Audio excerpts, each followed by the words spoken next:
Hello and welcome. My name is Raymond Usry, and I'm the Senior Minister and Executive Director for Love is My Religion.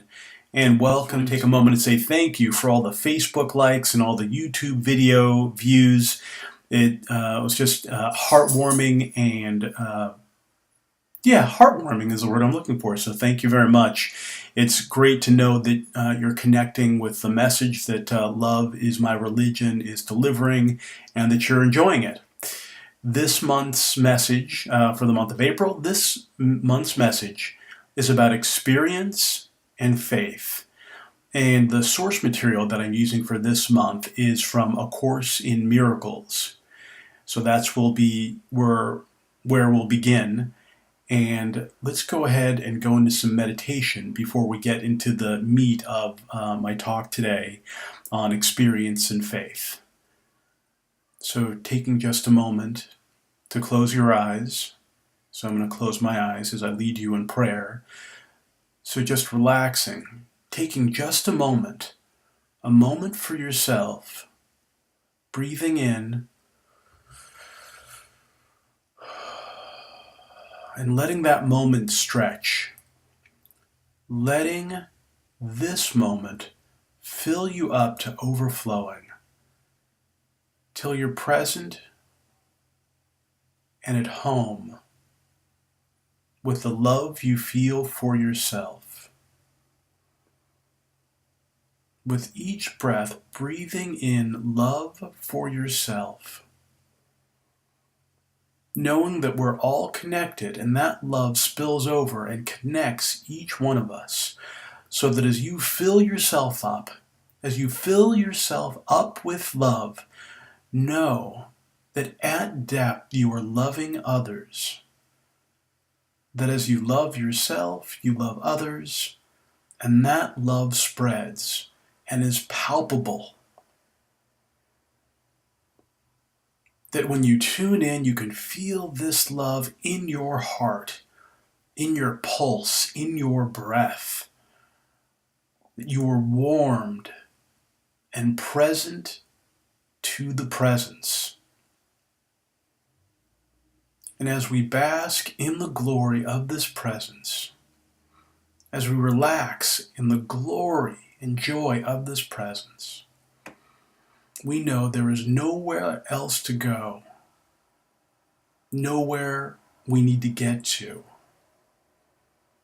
And we breathe in and we say, Amen.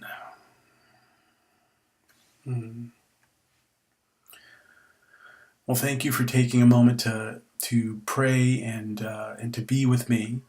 So now, on to the message, experience and faith. So faith and experience. What I mean by experience is we can't do anything about what's already happened. Like at the recording of this message, there's been an earthquake in Nepal and more than 4,000 people have lost their lives. So there's nothing that we can do about that which has happened. But we can let our faith inform how we deal with that experience, how we deal with the next experience.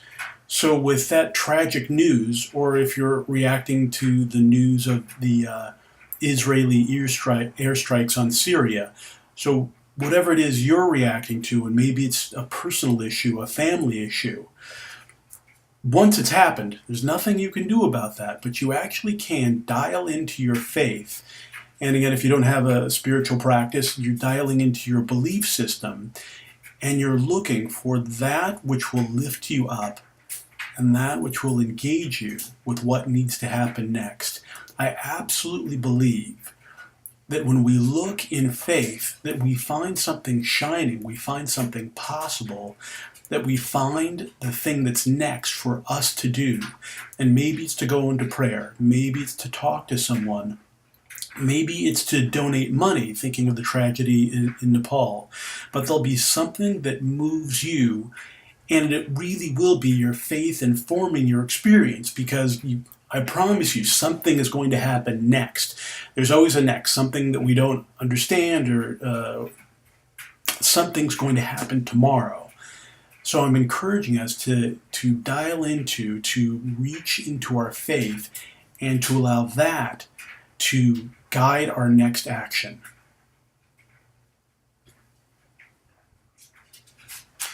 In preparing for this message, I was reading the Course of Miracles, really just a section in the Course of Miracles, about a call for faith. And the gist of it, the gist of the section I'm thinking of, is that as our goals grow, so must our faith.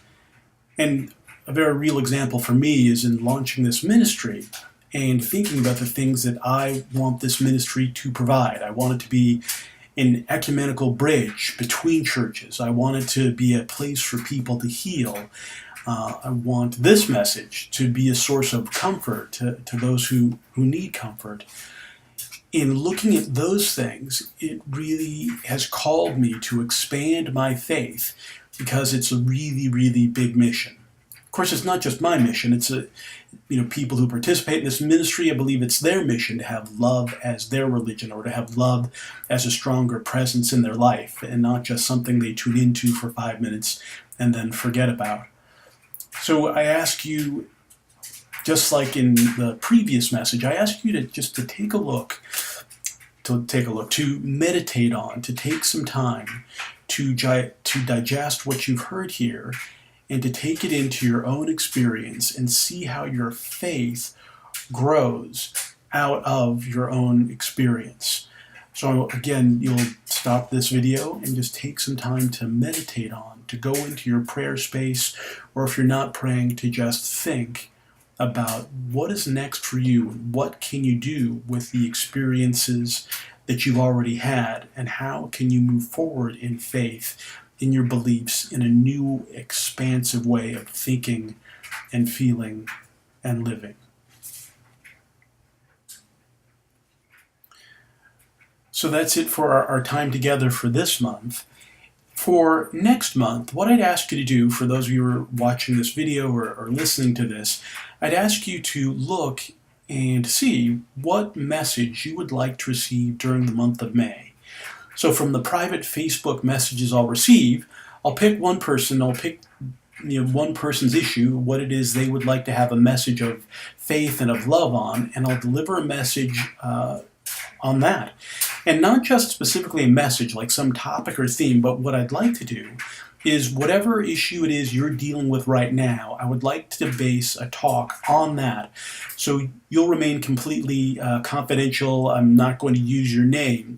But in the message I deliver, I want to speak to exactly what it is you're dealing with and how I believe coming from love as your religion can help. So again, it'll be perfectly confidential. I won't use your name. And for those of you who aren't picked, since it's just going to be one person, what I promise you is that the message will be deep and meaningful for you, even though it isn't tailored to you, and maybe you don't have that specific issue. I'm betting, I'm knowing that whatever it is that other person is dealing with, I suspect and I anticipate that you'll be able to get value out of what's being provided for that specific individual. So I hope everyone will listen. I'm looking for a lot of responses. And until we're together again next month, you have my love, you have my heart, and I celebrate you, and I love you. Namaste.